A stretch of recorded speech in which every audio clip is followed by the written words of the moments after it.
one thing that's never clear in our game is whether or not all the people doing. I mean, it's actually really the one thing that's mainly clear. What people like me who really, really, really follow Chomsky, like it's unclear whether people all follow Chomsky too and know what he says, or if like you're signaling that you know that like the reptilian effect is like a lot of the programming we did when we were getting the instructions was like to sort of you know, listen to Chomsky. But it's unclear whether or not everyone knows that. When that girl said, like, Noam Chomsky, who's that? I mean, that was really frightening. I mean, there's master's degree in psychology. He was actually he started as a child psychologist.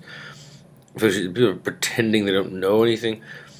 So I don't want to say anything that's already known. But when we talk about this group of people who would be like who referred to as like design the protocols in the 1800s and everything, and why I said a lot of these transnational corporations, like what's behind them may simply be like Russian organized, the criminal element that operates at the global level, which is like some type of person may or may not be of Jewish descent, like who's Eastern European.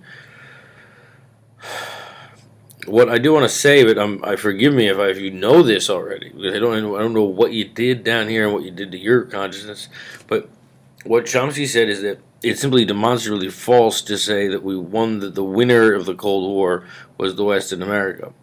He said the losers, the people who lost the Cold War were the working class in both America and Russia. The winners were of the Cold War were the people who were in power, the same people in the Communist Party hierarchy, and the same people in American who run American corporations. Like that's who won the Cold War, and the people who lost were the working class in both countries. That's how he perceives it. I think that's accurate. Things are terrible for workers in both countries, and there is a kind of network of like some type of like global organized crime, but also like radicalized, crazed people who like sort of incredibly they're perceiving their scientific that's what they do. They're scientific, and a lot of them do. A lot of these people ran the communist. A lot of people involved in that Russian organized crime like network. That's like the global organized crime network. Like a lot of them do have like PhDs. The unique things. It's not like John Gotti who's these like street thug things or like what you see in The Sopranos or the Godfather movie. No, these people have like PhDs, and that like they kind of like designed a picture of the world where we were in a Cold War like with Russia, and we were, but we weren't, like because the people were like in the background.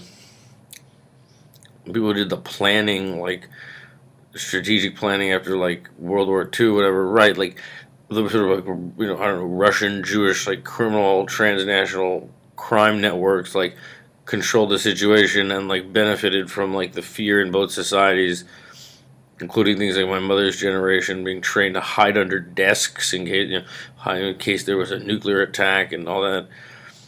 Right, but it's the same people in power, and so the same people that would be running American corporations, but then also the social science crowd, starting with the 1800s. Right, I'm just telling you what Chomsky says. I agree with it, but I don't know if you all know what Chomsky teaches. Or it appears everyone knows everything down here, but because you're doing something so sophisticated, or maybe it's just psychological to help the people. Right, but I mean, right, like all these like Russian criminals with like Russian scientists. This part of the social science thing is, there's a huge literature on like the abuse of psychiatry in the Soviet Union. Like, you didn't support the party, you were sent to a psychiatrist, like for being mentally ill, like for not supporting the party. So actually, a lot of what happened to me. Like, I really wasn't into like get excited about Obama, and like I was interrogated about it in a psychoanalysis called. I told them what you're doing is exactly what the. But back to let me put it this way, what Chomsky would tell you that the Mikhail Bakunin said is writing in the 1800s is there'll be two groups of people. Like, one will become the people who own the corporations, and their power is that. There'll be another group that sees a path to power is not through corporate power, and they'll become like the social scientists, like monopolize expertise on like doing studies on people. But the two will kind of work together, and he said there'll be kind of a red bureaucracy that's like all the systems and the design of the thing, and then there'll be like people who are in corporate power in that structure, but they're like the same people. They're sort of doing the same thing, and they're doing two different ends of it. That's how he saw like the whole point of there being a Cold War. That like it was a game to some extent, and that's what he says. So I'm telling you, like, who's like behind this like scientific like dictatorship that's coming? It's like transnational like corporations and the network of like social scientists.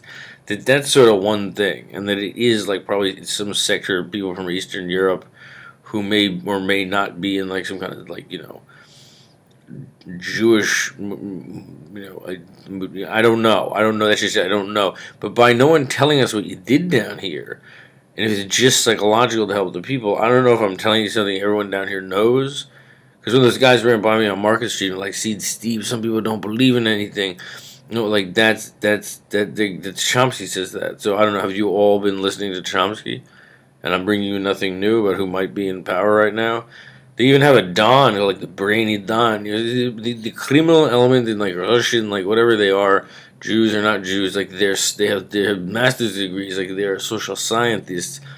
That would be the red bureaucracy that I think that designs all the systems, and then and would have a vested interest in getting like the ruling class and locked in mental hospitals. Why? Because if we escaped, we'd be doing this activity and telling you who we think might be behind all these things.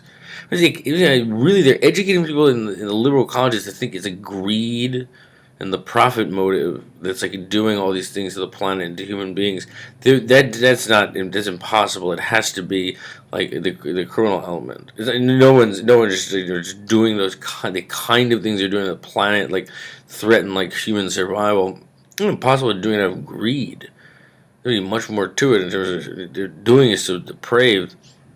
Meanwhile, in American universities, they'll tell you it's greed, it's the profit motive, it's it's guys in suits who want to make a lot of money and have big houses. They're doing all this.